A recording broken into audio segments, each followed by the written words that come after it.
Capítulo 7. Amantes y locos. Amantes y locos tienen la mente tan arrebatada, tan poblada de fantasías, que perciben más de lo que la pura razón es capaz de aprender. El orate, el que pena de amor y el poeta destilan imaginación.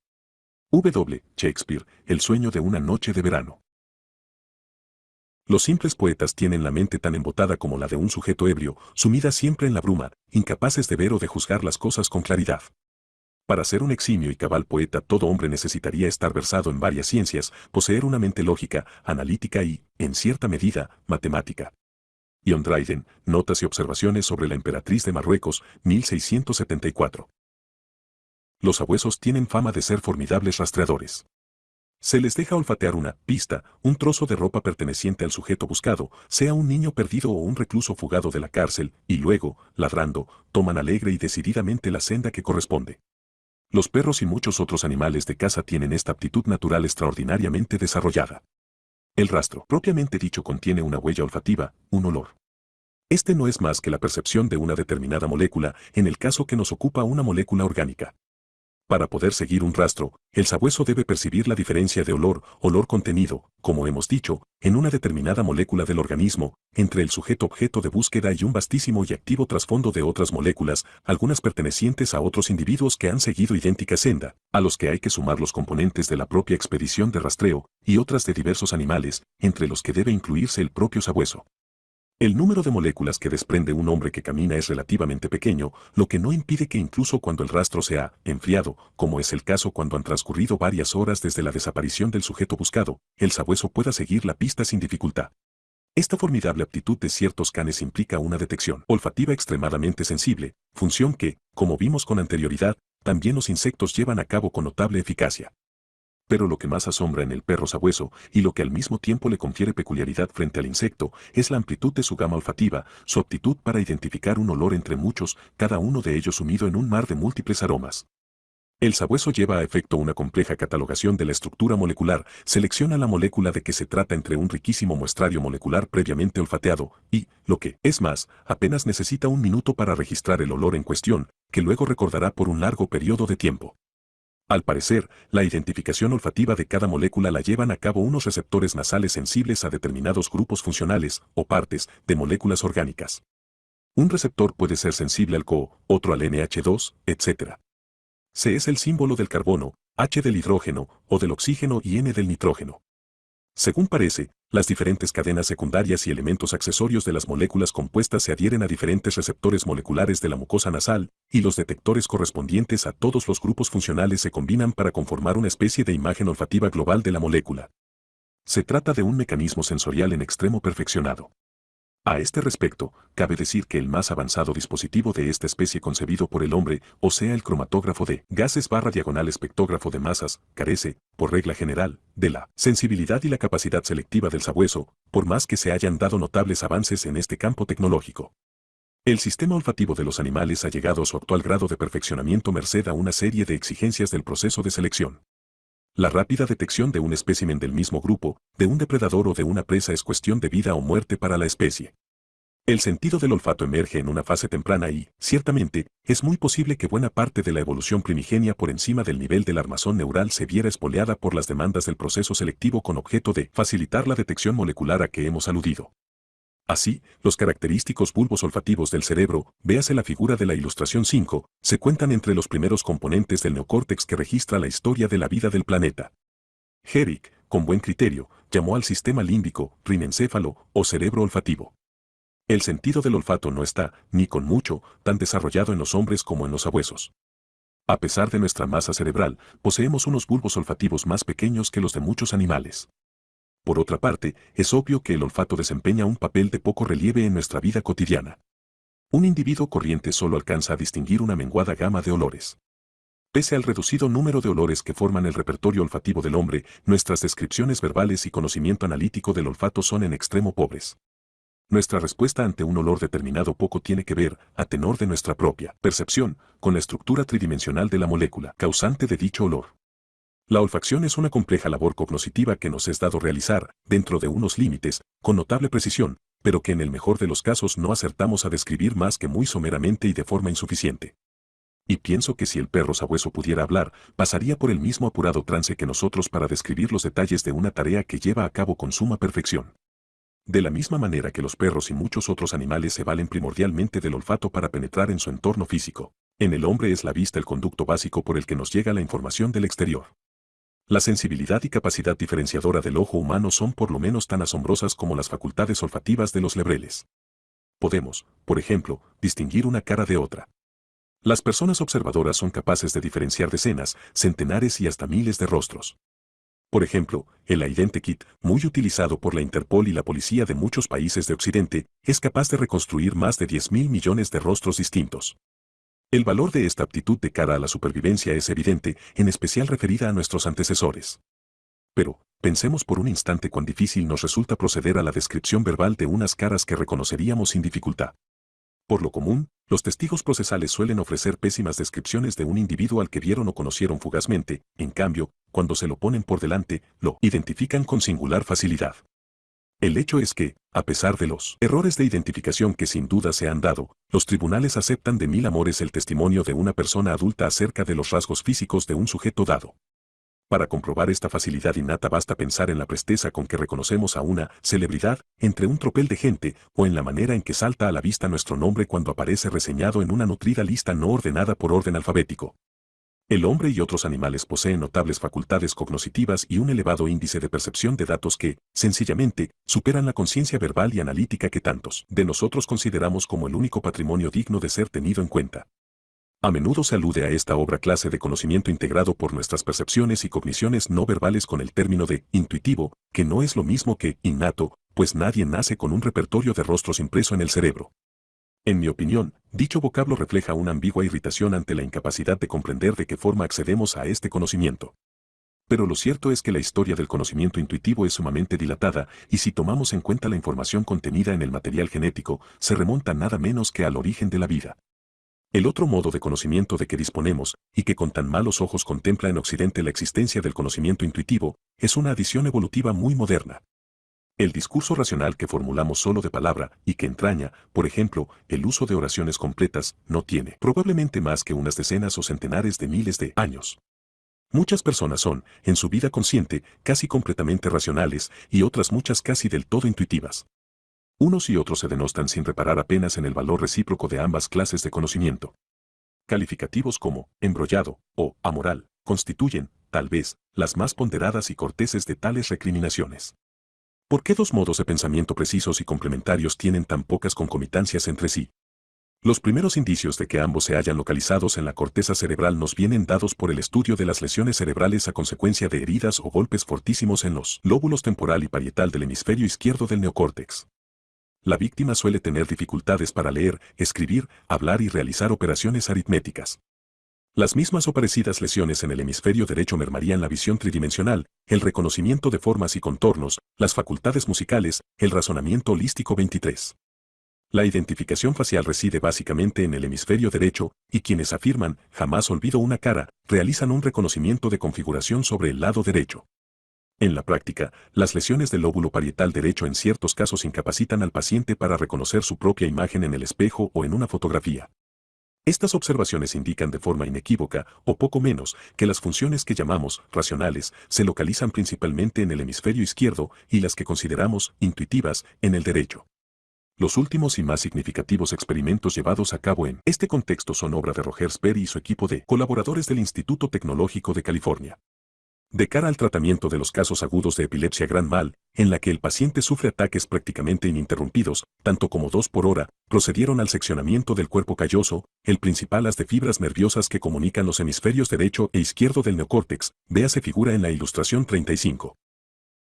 23 aquel que subraya la relación orgánica y funcional de las partes con el todo. N del T. Ilustración 35. Vista esquematizada de la parte superior del cerebro humano con los dos hemisferios separados por neurocirujanos en un logrado intento de dominar los ataques epilépticos. Por lo general, la separación se lleva a efecto seccionando el cuerpo calloso. A veces también se procede al seccionamiento de las conexiones secundarias entre ambos hemisferios, es decir, de la comisura anterior y de la comisura del hipocampo. La operación quirúrgica se llevó a cabo con la intención de evitar que lo que podríamos llamar la tormenta neuroeléctrica de un hemisferio se propagara, lejos del foco inicial, al otro. Los neurocirujanos confiaban en que después de la operación los ataques no afectarían más que a un hemisferio. Pero el desenlace, inesperado y positivo, fue un muy acentuado descenso tanto de la frecuencia como de la intensidad de los accesos en ambos hemisferios, como si previamente, por decirlo en términos de informática, se hubiera dado una realimentación positiva a tenor de la cual la actividad eléctrica de la crisis epiléptica en cada hemisferio estimulara al otro por conducto del cuerpo calloso. En apariencia, después de la intervención quirúrgica los pacientes con un cerebro partido se comportan con absoluta normalidad. Algunos aseguran que han cesado del todo las vividas ensoñaciones que experimentaban antes de la operación. El primero de este grupo de enfermos estuvo un mes sin poder hablar después de la operación, pero la afasia que padecía terminó por desaparecer. La conducta y aspecto normales de los pacientes con un cerebro partido constituyen en sí una demostración de que el cuerpo calloso actúa de manera imperceptible. Teniendo en cuenta que nos estamos refiriendo a unas de 200 millones de fibras neurales que procesan nada menos que varios miles de millones de bits por segundo entre los dos hemisferios cerebrales y que contiene alrededor del 2% de las neuronas del neocórtex, ¿debemos creer que al seccionar el cuerpo calloso el individuo sigue tan campante? Obviamente, deberían producirse alteraciones importantes, cambios que son precisos analizar con más detenimiento de lo normal. Ilustración 36. Representación esquemática, según Sperry, de la proyección del mundo exterior en los dos hemisferios del neocórtex. Los campos visuales derecho e izquierdo se proyectan, respectivamente, en los lóbulos occipitales izquierdo y derecho. La regulación del lado derecho y del lado izquierdo del cuerpo es también de tipo cruzado, como lo es en buena parte el oído. Los olores se dirigen a los hemisferios del mismo lado, al igual que la fosa nasal que vehicula la olfacción. Cuando examinamos un objeto situado a nuestra derecha, ambos ojos miran hacia lo que se denomina el campo visual derecho, y si hacemos lo propio con los objetos a nuestra izquierda, acotamos con la vista el campo visual izquierdo. Sin embargo, y debido al tipo de conexión existente entre los nervios ópticos, el campo visual derecho es procesado en el hemisferio izquierdo, y el campo visual izquierdo en el hemisferio derecho. Asimismo, el hemisferio izquierdo procesa buena parte de los sonidos que capta el oído derecho, y a la inversa, aun cuando parte de la información auditiva es tratada en el mismo lado de recepción, o sea, sonidos que, por ejemplo, capta el oído izquierdo y que son procesados en el hemisferio izquierdo. El sentido del olfato, surgido en una fase evolutiva anterior, no presenta este entrecruzamiento funcional. Así, el olor que detecta la fosa nasal izquierda es procesado en su totalidad por el hemisferio correspondiente. En cambio, la información entre el cerebro y los miembros es de tipo cruzado. Los objetos que palpa la mano izquierda se perciben básicamente en el hemisferio derecho y las instrucciones a la mano derecha para que escriba determinada frase se procesan en el hemisferio izquierdo. Sperry y su equipo de colaboradores han llevado a cabo una serie de brillantes experimentos consistentes en la estimulación por separado de los hemisferios derecho e izquierdo en pacientes que han sufrido el seccionamiento del cuerpo calloso. Uno de los experimentos tipo consiste en proyectar en una pantalla la palabra hatband, cinta del sombrero, de forma que hat se halle en el campo visual izquierdo y band en el derecho. Ilustración 37. El sujeto solo lee y da cuenta verbalmente de la palabra proyectada en su campo visual derecho. No se da ningún tipo de asociación, ni siquiera inconsciente, entre las palabras de los campos visuales derecho e izquierdo. Según Sperry, el paciente manifiesta que ha visto escrita la palabra band, siendo evidente que, por lo menos en función de su capacidad para expresarse verbalmente, no tiene idea de que el hemisferio derecho ha recibido la impresión visual del término hat. Cuando se le pidió que especificase de qué band, cinta, banda, se trataba, el paciente conjeturó que podía tratarse de una outlaw band, banda de forajidos, de una rubber band, liga elástica o cinta de goma, o de una jazz band, banda de jazz. Pero si en el curso de un experimento comparable se pide al enfermo que escriba con la mano izquierda oculta en el interior de una caja la palabra que ha visto en la pantalla, traza sobre el papel la palabra hat. Por el movimiento de la mano el paciente sabe que ha escrito algo, pero como no puede leerlo, la información no llega al hemisferio izquierdo, que es el que regula la facultad del habla. Así, curiosamente, puede escribir la respuesta, pero no darla de viva voz. Ilustración 38.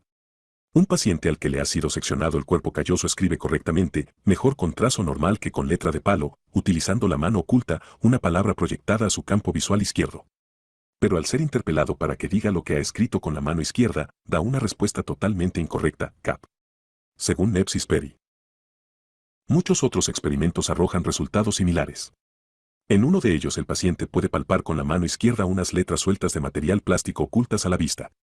Dichas letras solo permiten construir correctamente una palabra inglesa, como lo FOCUP que el paciente compone sin dificultad. El hemisferio derecho posee escasa capacidad verbal, más o menos la misma que en sueños.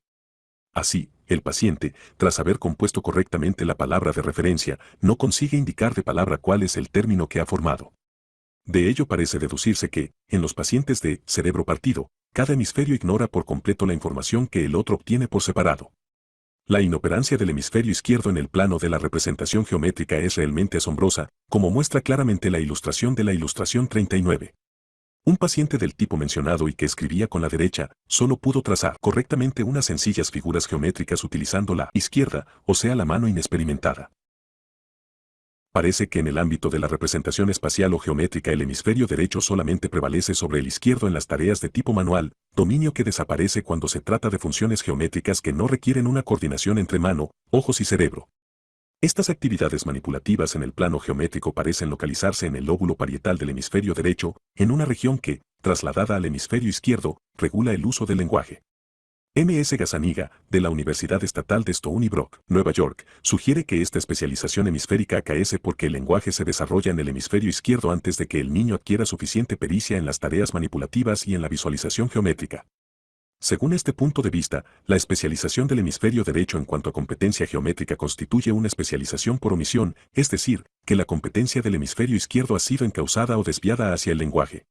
Según se dice, poco después de que Sperry llevase a término uno de sus más convincentes experimentos, ofreció una fiesta en su casa a la que fue invitado un reputado físico teórico con el cuerpo calloso intacto.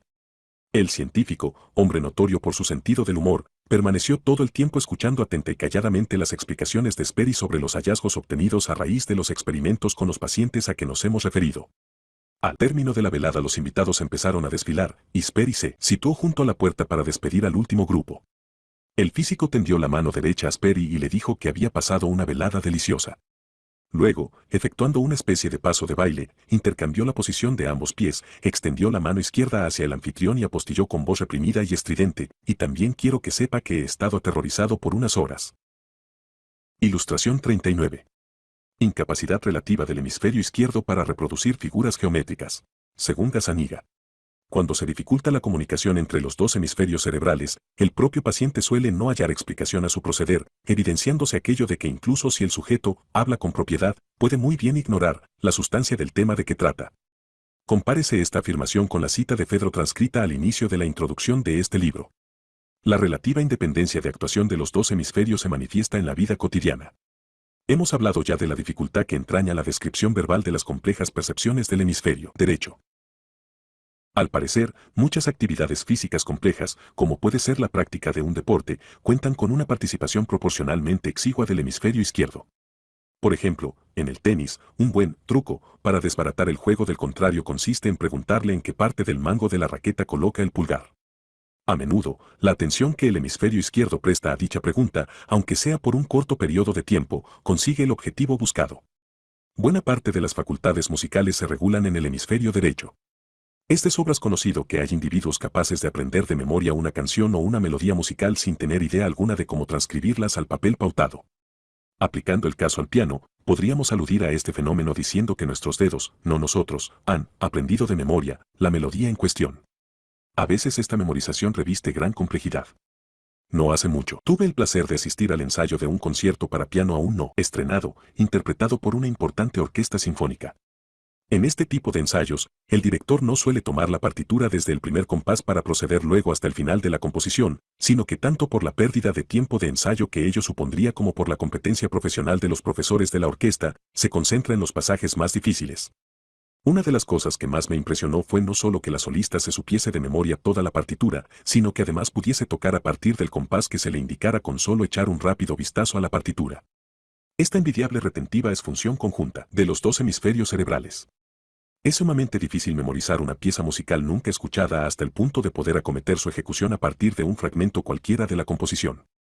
Para decirlo con la jerga utilizada en informática, la pianista tenía acceso aleatorio, como contrapuesto al secuencial, a la partitura musical. Este ejemplo es ilustrativo de la cooperación entre uno y otro hemisferio en buen número de las más complejas y trascendentes actividades humanas. Es muy importante no exagerar la separación de funciones que corresponden a cada uno de los hemisferios contiguos al cuerpo calloso en un hombre normal. Es conveniente reiterar que la existencia de unas de conexiones o fibras nerviosas tan complejo supone que la interacción de los dos hemisferios es una función de vital importancia en el hombre. Además del cuerpo calloso existe entre ambos hemisferios una conexión llamada comisura anterior, mucho más pequeña que aquel. Véase la figura de la ilustración 35, y que a diferencia de este último, se halla también en el cerebro de los peces.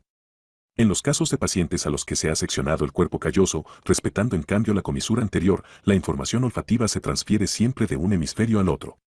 Al parecer, ocasionalmente se produce un trasvase de cierta das de información visual y auditiva a través de la comisura anterior, pero de forma imprevisible en cada paciente.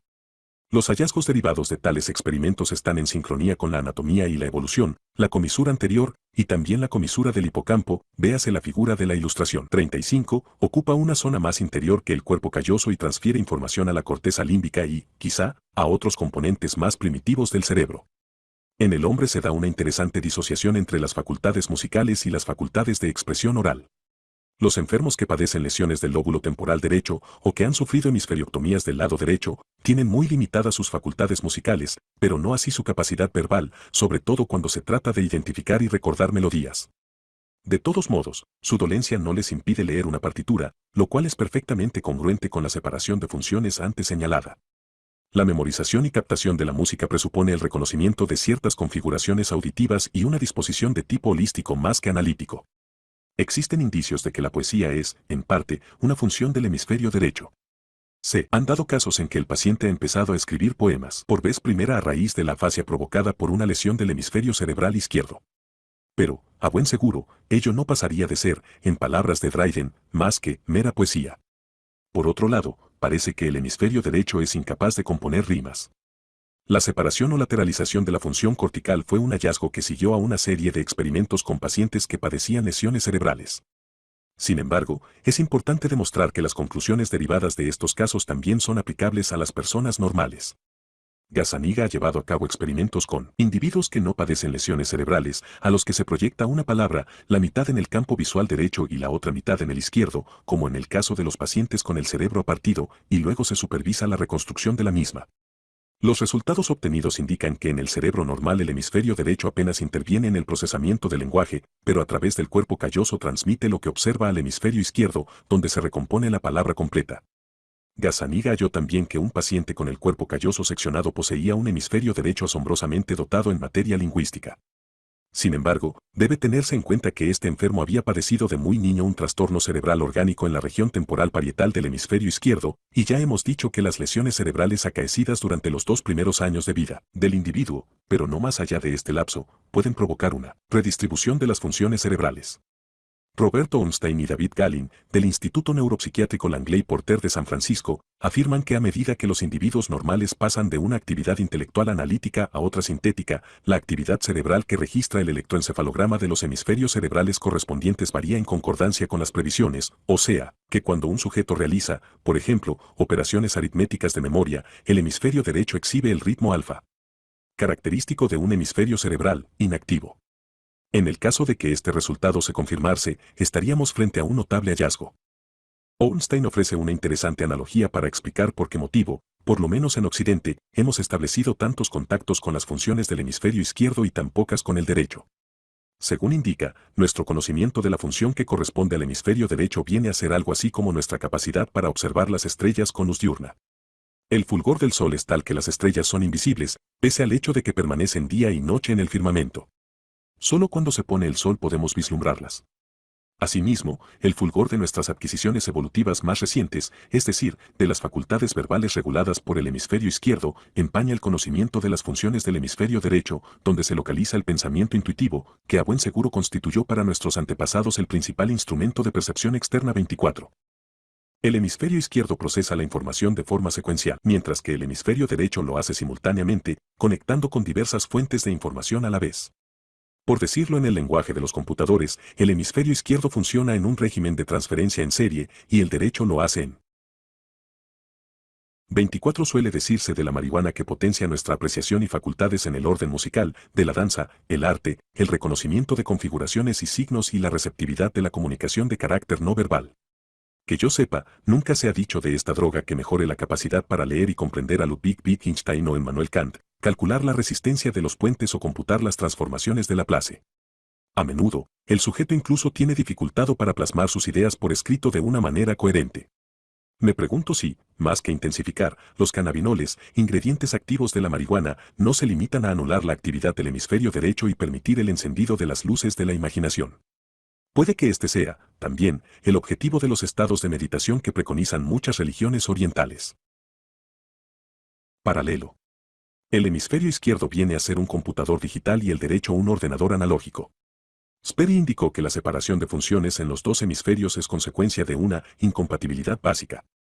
Es posible que en la actualidad seamos capaces de percibir directamente las operaciones del hemisferio derecho, sobre todo cuando el hemisferio izquierdo ha quedado desactivado, es decir, ha entrado en el estado de ensoñación. En el capítulo anterior indicaba que un aspecto primordial del estado de ensoñación podía ser la liberación, durante la noche, de procesos del complejo R fuertemente reprimidos por el neocórtex durante el día. Pero dije también que el notable contenido simbólico de los sueños acreditaba una ostensible participación neocórtica a pesar de las marcadas dificultades que señalaban con frecuencia los individuos investigados para leer, escribir y formular operaciones aritméticas y evocaciones verbales en sueños. Además del contenido simbólico de los sueños, hay en la filigrana de la ensoñación otros aspectos que señalan la intervención del neocórtex. Por ejemplo, muchas veces he tenido sueños en los que el desenlace o sorprendente final de la trama solo era posible gracias a cierto número de indicios en apariencia banales e insertos con mucha anterioridad en el contenido del sueño. No me cabe duda de que al iniciarse la trama completa del sueño estaba ya presente en mi mente. Digamos de pasada que, según ha demostrado Dement, el tiempo de ejecución requerido por los sucesos del sueño corresponde aproximadamente a la duración que tienen en la realidad. En tanto que muchas ensoñaciones se desarrollan improvisadamente, otras responden a una perfecta estructura argumental y en este sentido se asemejan en gran manera al desarrollo de una pieza escénica. Hoy se acepta la sugestiva posibilidad de que el hemisferio izquierdo del neocórtex no actúa durante el estado de ensoñación, en tanto que el hemisferio derecho, muy familiarizado con todo lo que sean símbolos, pero carente de una fluida expresión verbal, funciona sin dificultades. Bien puede ocurrir que el hemisferio izquierdo no quede del todo desactivado por la noche y que lleve a cabo tareas que lo hacen inaccesible a nuestro conocimiento. En tales momentos trabaja laboriosamente evacuando la información acumulada en el registro de la memoria efímera y determinando qué datos deben conservarse y ser transferidos a la memoria duradera. A veces, pocas, llegan a nuestros oídos noticias fidedignas de complejos problemas intelectuales que han sido resueltos en estado de ensoñación. Tal vez el más conocido sea el sueño del químico alemán Friedrich Kekulé von Stradonitz. En 1865 la cuestión más acuciante e impenetrable dentro de la química orgánica estructural era determinar la naturaleza de la molécula del benceno.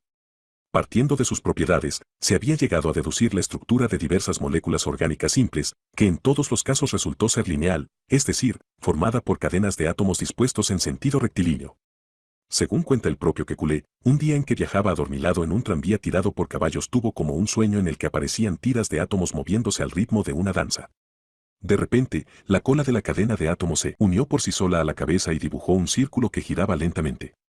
Al despertar y rememorar lo que había soñado, Kekulé se dio cuenta instantánea de que la solución al problema del benceno era un anillo hexagonal de átomos de carbono y no una cadena rectilínea. Obsérvese, no obstante, que nos hallamos ante un caso de identificación de formas y no de una actividad analítica, rasgo característico de casi todas las inspiraciones científicas notables surgidas en estado de ensoñación. Los actos creativos son obra del hemisferio derecho y no del izquierdo. El psicoanalista norteamericano Eric Fromm ha escrito, no es lógico suponer que al hallarnos desconectados de nuestro mundo exterior retornemos temporalmente a un estado mental primitivo, irracional como el de los animales. Mucho puede decirse en favor de esta presunción y muchos son los estudiosos de los sueños, desde Platón a Freud, que han sostenido la teoría de que esta regresión es el rasgo esencial del reposo nocturno y, por ello mismo, de la actividad de ensoñación. Frank prosigue diciendo que a veces, durante el estado de ensoñación, tenemos percepciones que escapan a nuestra mente estando despiertos. Por mi parte, creo que estas percepciones tienen siempre un carácter intuitivo o responden a un proceso de identificación de configuraciones. El aspecto, de similitud con los animales, del estado de ensoñación puede interpretarse como una función conjugada del complejo R y del sistema límbico, y la percepción intuitiva ocasionalmente iluminadora como una actividad del hemisferio derecho del neocórtex. Ello es así porque en uno y otro caso se han sofocado en buena medida las funciones represivas del hemisferio izquierdo. Frank llama a estas del hemisferio izquierdo, el lenguaje olvidado, y arguye con fundamento que constituyen el origen común de los sueños, de los relatos fantásticos y de los mitos. A veces, mientras soñamos, tenemos la clara sensación de que una parte de nosotros permanece observando la escena plácidamente, de que con frecuencia hay en el trasfondo del sueño una especie de observador.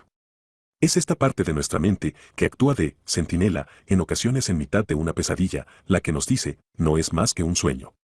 Es precisamente ese observador el que aprecia la unidad dramática de un sueño con una trama perfectamente estructurada. Pero la mayor parte del tiempo el centinela permanece mudo. Muchos de los que fuman o ingieren drogas psicodélicas, marihuana y LSD, pongamos por caso, suelen señalar la presencia de este centinela.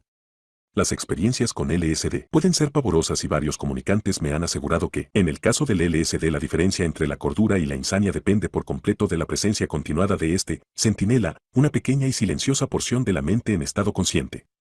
Uno de mis informantes me contó una vez que mientras fumaba marihuana reparó en la presencia y, cosa rara, en la foraneidad de este silencioso centinela que responde con interés y a veces con palabras de censura a la caleidoscópica y rica filigrana de ensoñaciones que experimenta el fumador de marihuana, pero sin formar parte de aquellas. ¿Quién eres?, preguntó mi informante. En silencio, dirigiéndose al observador, quien pregunta, contestó este, como si se tratara de una enseñanza moral sufista o zen. Sin embargo, la pregunta formulada por mi informante tiene su miga.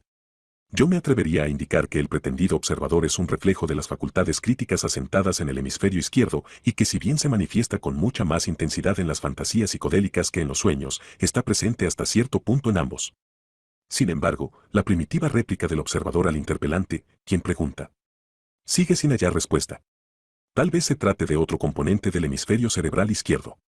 Los lóbulos temporales de los hemisferios izquierdo y derecho del hombre y de los chimpancés presentan una asimetría, una parte del lóbulo izquierdo está notablemente más desarrollada que el resto de la zona. Esta asimetría es congénita, apreciable ya en la 29ª semana del embarazo, lo que sugiere una marcada predisposición genética al control del habla por parte del lóbulo temporal izquierdo.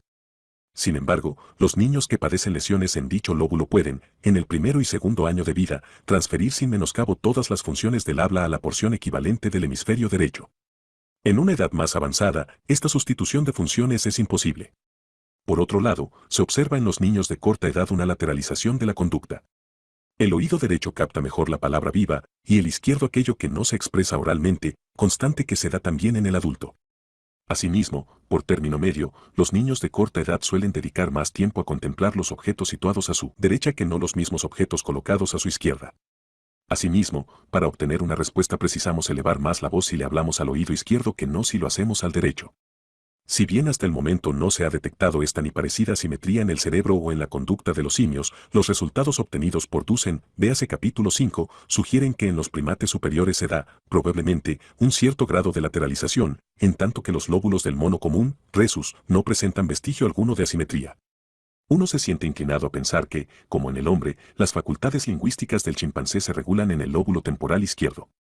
Según parece, el reducido inventario de gritos de carácter simbólico que utilizan los primates no humanos se gobierna desde el sistema límbico, prácticamente todo el repertorio vocal de la ardilla o del mono común puede ser evocado por estimulación eléctrica del sistema límbico.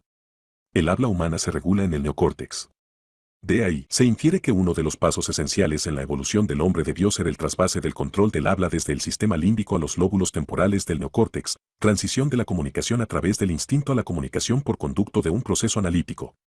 Con todo, la notable capacidad de los simios para acrecentar su repertorio gestual, así como los indicios de lateralización detectados en el cerebro del chimpancé, denotan que la adquisición voluntaria de un lenguaje simbólico por parte de los primates no es una innovación moderna, sino que, antes bien, se remonta a muchos millones de años atrás, en sincronía con los indicios que aporta el examen de los moldes de la cara interna de los cráneos fósiles sobre la existencia del área de Broca en los especímenes de Homo habilis. Las lesiones que sufre el cerebro del mono, concretamente las partes que regulan el habla en el hombre, no menoscaban las vocalizaciones instintivas de estos animales. Por todo ello parece lógico concluir que el surgimiento del lenguaje humano presupone la formación de un conglomerado cerebral enteramente nuevo más que un mero reajuste de los dispositivos del sistema límbico que generan los gritos y llamadas. Algunos expertos en el tema de la evolución humana han manifestado que el lenguaje apareció en una fase tardía, puede que en las últimas decenas de millares de años, como respuesta a las exigencias del último periodo glaciar. Sin embargo, la información de que disponemos no parece abonar esta teoría. De otro lado, los centros del habla en el cerebro humano revisten tal complejidad que resulta difícil imaginar cuál haya sido su evolución a lo largo de los miles de generaciones que probablemente se han sucedido desde el periodo culminante de la última glaciación.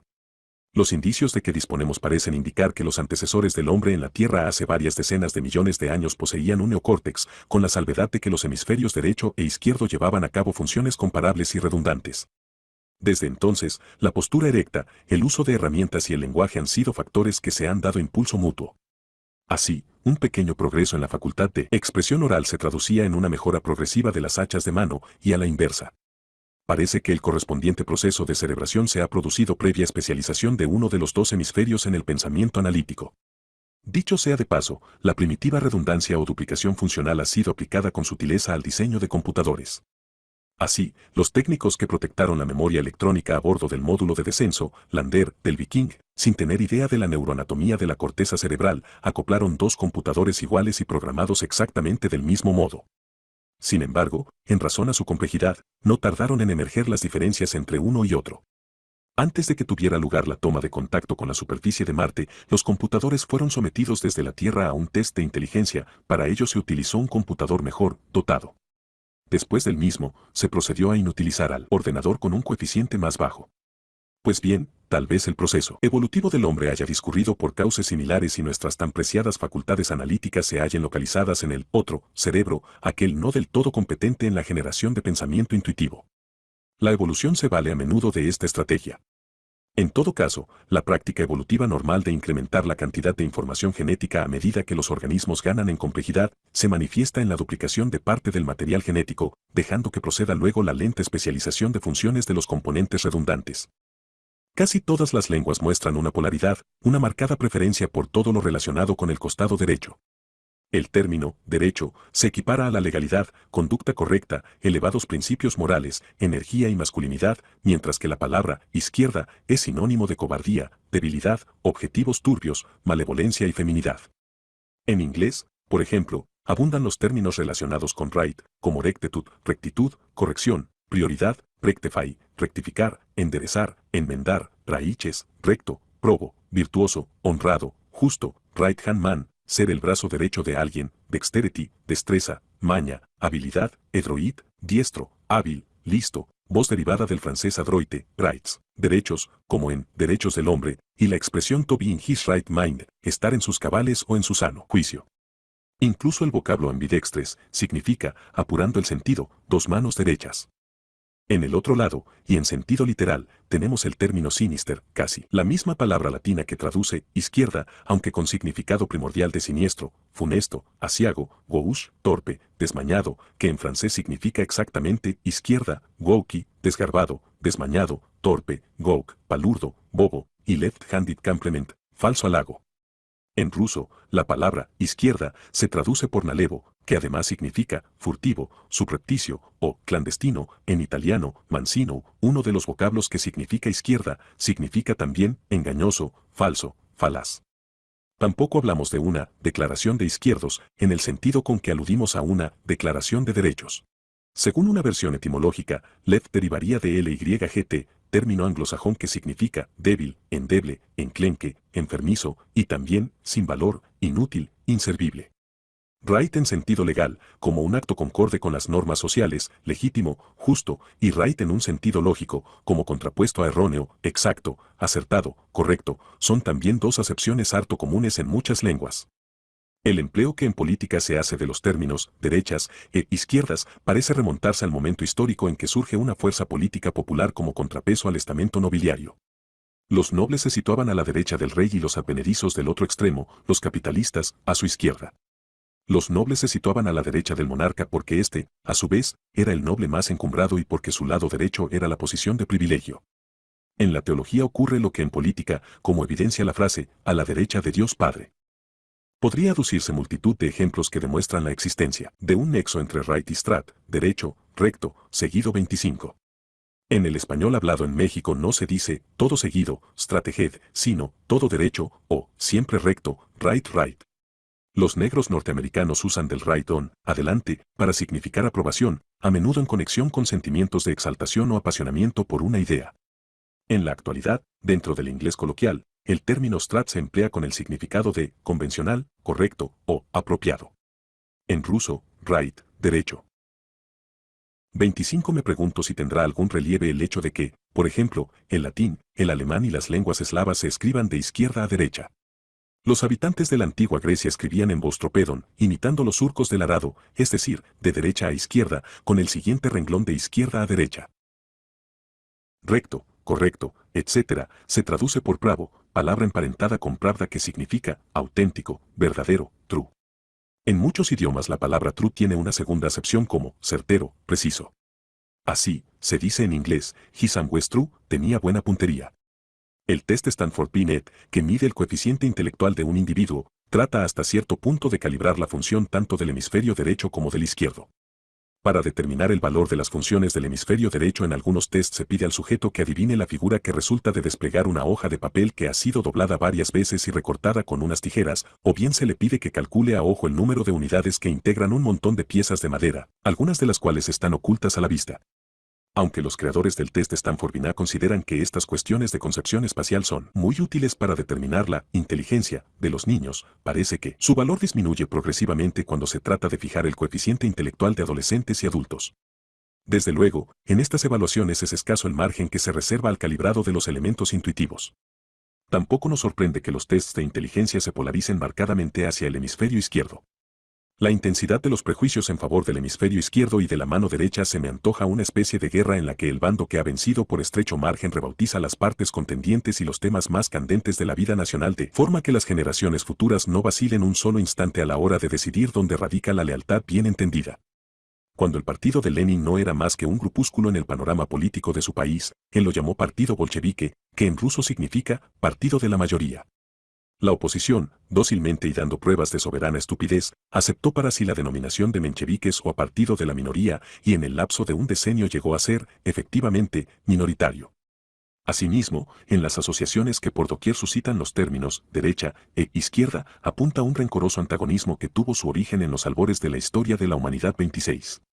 En el combate con armas de filo, es decir, capaces de cercenar un miembro o de traspasar un órgano, y también en deportes tales como el boxeo, el béisbol y el tenis, un contendiente acostumbrado al uso de la mano derecha se encontrará en desventaja si se enfrenta inopinadamente con un adversario zurdo. Asimismo, un esgrimista malintencionado que maneja el florete con la izquierda puede tocar con facilidad a su oponente porque mantiene la mano derecha levantada en un gesto en apariencia amigable y conciliador. Sin embargo, no creemos que esta serie de circunstancias justifiquen ni expliquen el profundo rechazo de que es objeto la mano izquierda, ni tampoco la amplitud del chauvinismo. 26. Otro par de vocablos antitéticos de la parla humana, los términos blanco, white, y negro, black, revelan un conjunto muy diferente de circunstancias. Pese a las expresiones del tipo, tan dispares como el blanco y el negro, ambas palabras, black and white, parecen tener un mismo origen. El término black proviene de la voz anglosajona blaese y el vocablo white del anglosajón black, que todavía está en vigor en las voces emparentadas blanche, blanc, blick y el francés blanc. Uno y otro términos tienen como rasgo principal la ausencia de color, y el empleo de la misma palabra para ambas voces se me antoja una muy sutil intuición por parte del lexicógrafo del rey Arturo. Derechista entre muchas mujeres, tradicionales enemigas de la violencia. Quizás un atisbo de explicación, aunque remoto, tenga que ver con la carencia de papel higiénico en las sociedades pre-industrials. Durante buena parte de nuestra historia pasada, y también hoy, en muchas partes del mundo después de excretar se utiliza la mano izquierda para la higiene personal, un hecho perfectamente normal y generalizado en las culturas pretecnológicas. De ello no se desprende que los que siguen esta costumbre se complazcan en ella. No solo resulta vulgar desde un punto de vista estético, sino que se corre el riesgo de contraer graves infecciones y de contagiar también a los demás.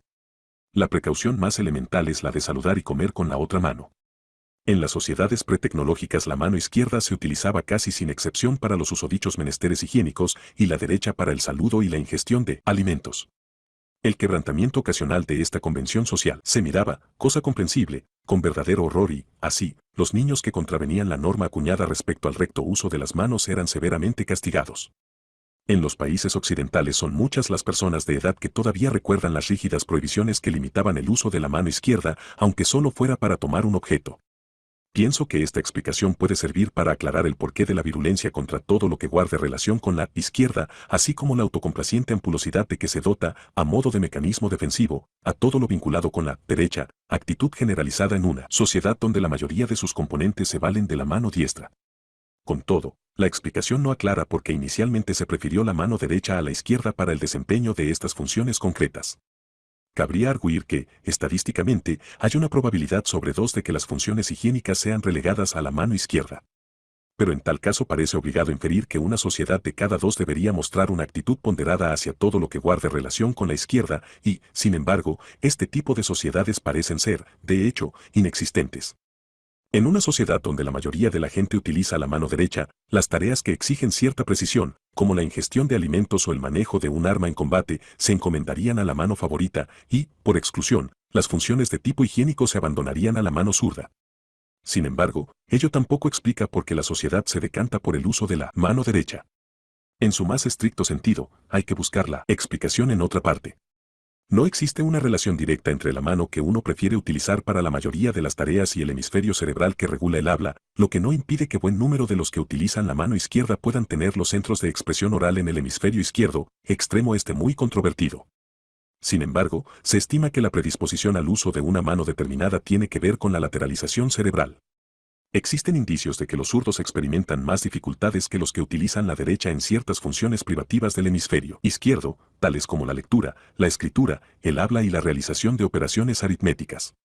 Por el contrario, suelen mostrar mayor aptitud en lo que concierne a determinadas funciones del hemisferio derecho, como la imaginación, el reconocimiento de configuraciones y la creatividad en sentido genérico 27.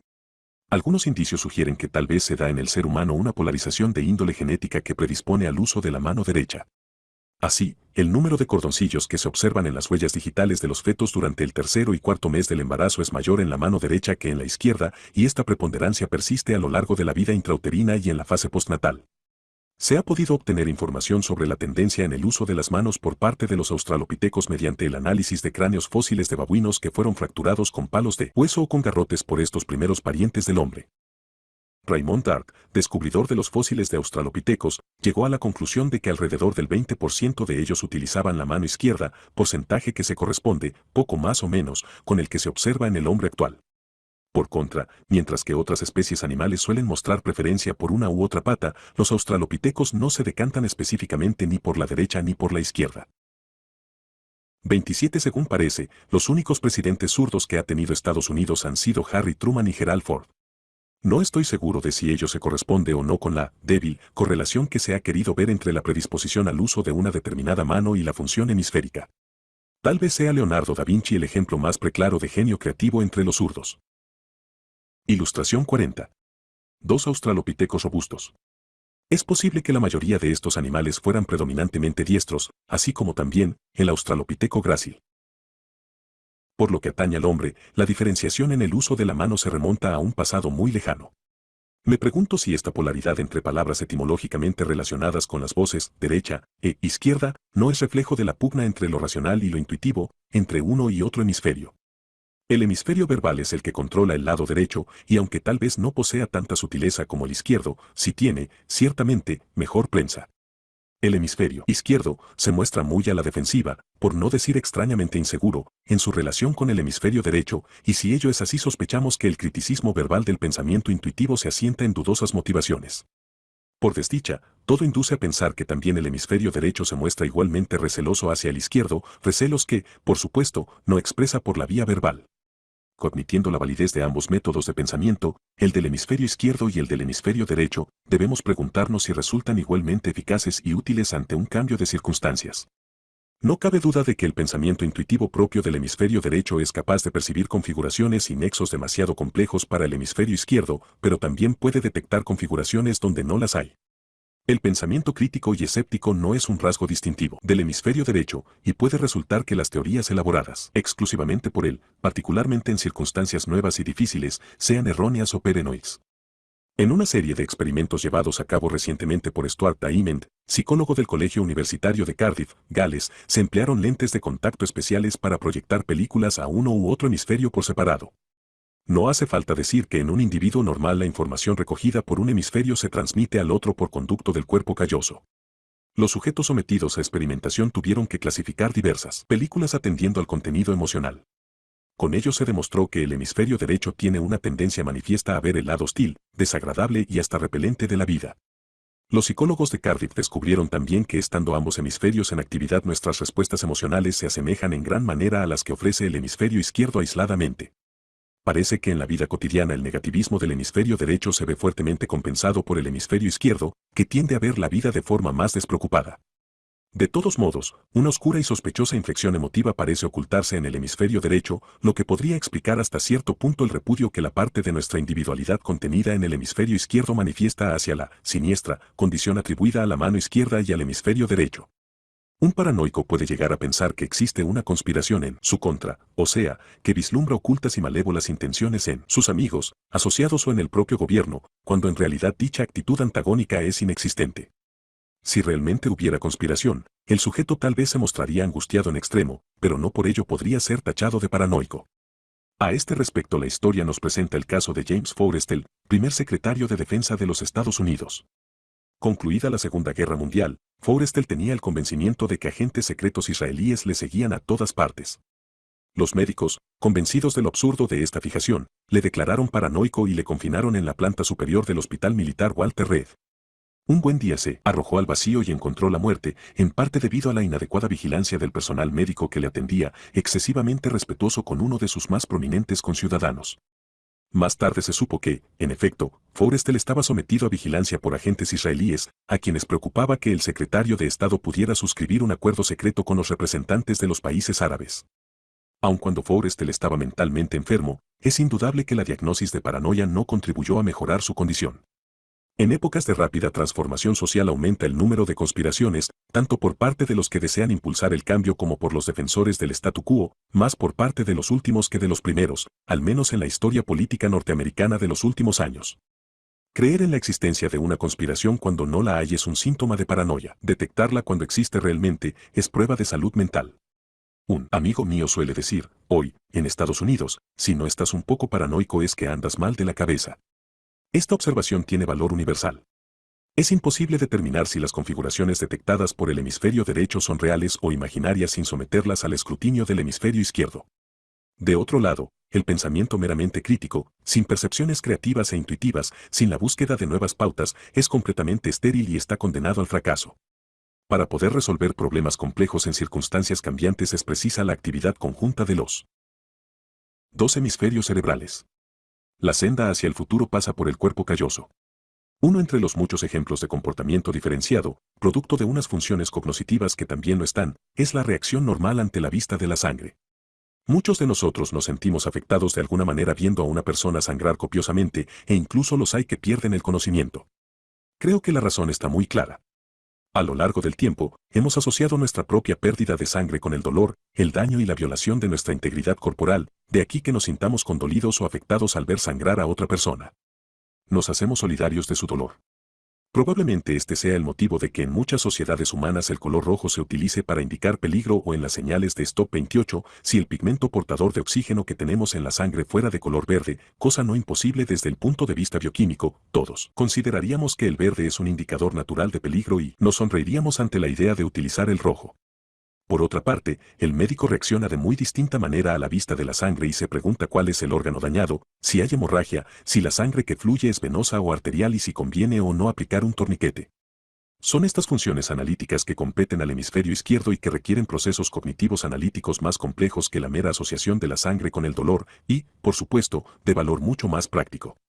Si yo sufriera algún 28 o dirección hacia abajo, como en las luces del tablero indicador de los ascensores.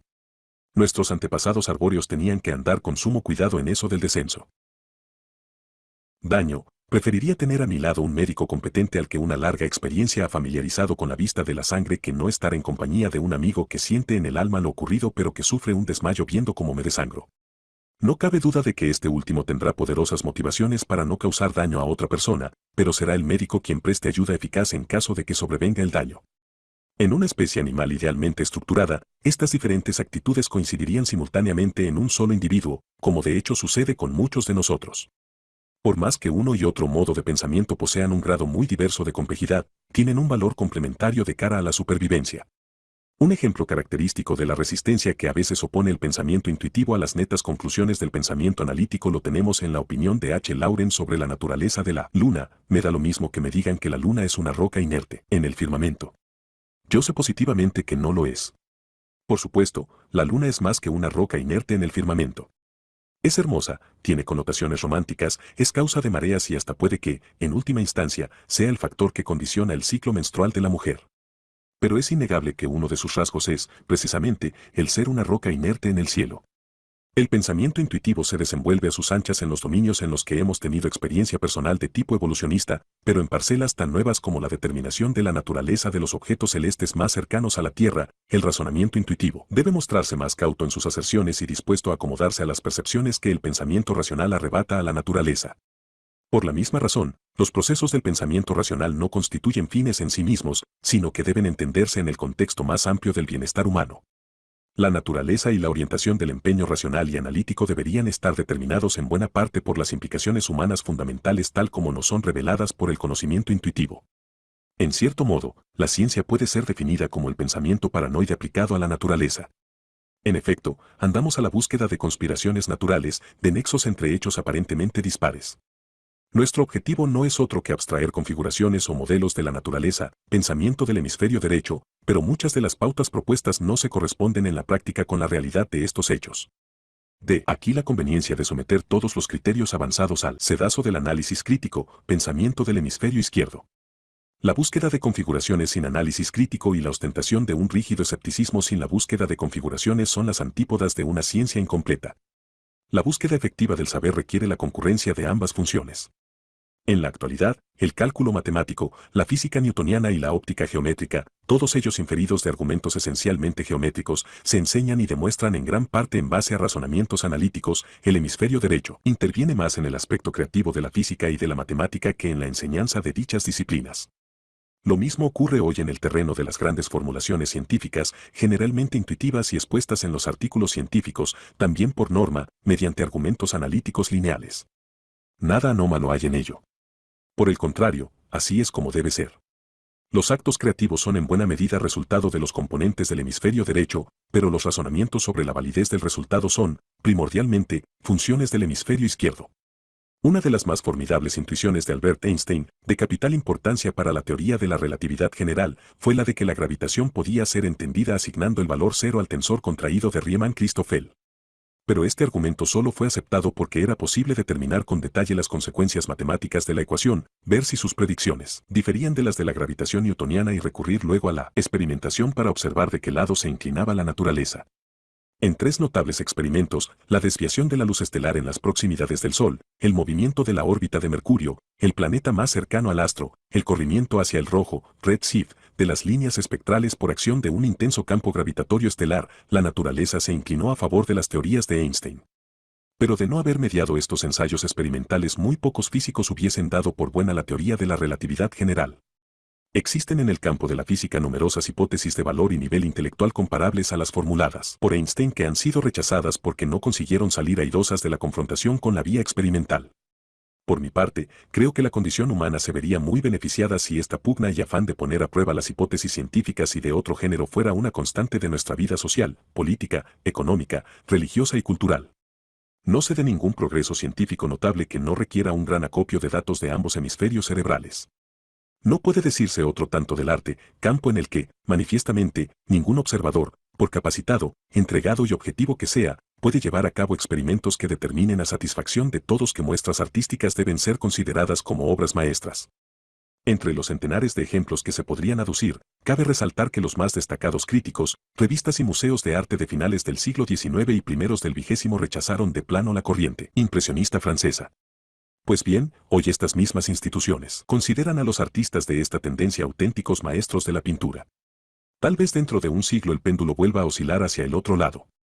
Este mismo libro, del que soy autor, viene a ser un ejercicio de reconocimiento de configuraciones, de modelos, una tentativa para llegar a una mínima comprensión de la naturaleza y evolución del intelecto humano a partir de los indicios que proporcionan una amplia variedad de disciplinas científicas y mitos. En buena medida es obra del hemisferio derecho, y durante su elaboración me he despertado muchas veces en mitad de la noche, o de madrugada, desasosegado por el júbilo contenido de una intuición que me había venido a la mente. Pero la autenticidad de estas intuiciones, y confío en que muchas de ellas exijan una revisión sustancial, dependerá de la eficiencia con que haya trabajado mi hemisferio izquierdo, y, también, de si he mantenido determinadas formulaciones, por cuanto ignoro las pruebas que las contradicen. En el curso de la redacción de este libro me he visto frecuentemente sorprendido al constatar su carácter de metaejemplo, en el sentido de que tanto su concepción como su ejecución ilustran el tema de que trata. En el siglo XVII la relación entre cantidades matemáticas podía expresarse de dos maneras, mediante una ecuación algebraica o trazando una curva. René Descartes demostró la identidad formal de estas dos estimaciones del mundo matemático al inventar la geometría analítica, que permite la representación gráfica de las ecuaciones algebraicas. Digamos de paso que Descartes era, también, un anatomista interesado en la localización de las funciones del cerebro.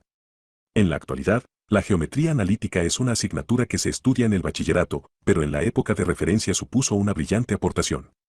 Sin embargo, una ecuación algebraica es una construcción prototípica del hemisferio izquierdo, en tanto que una curva geométrica regular, es decir, la resultante gráfica obtenida mediante la unión de diversos puntos en el espacio, es una elaboración característica del hemisferio derecho. En cierto sentido, cabe afirmar que la geometría analítica es el cuerpo calloso de las matemáticas.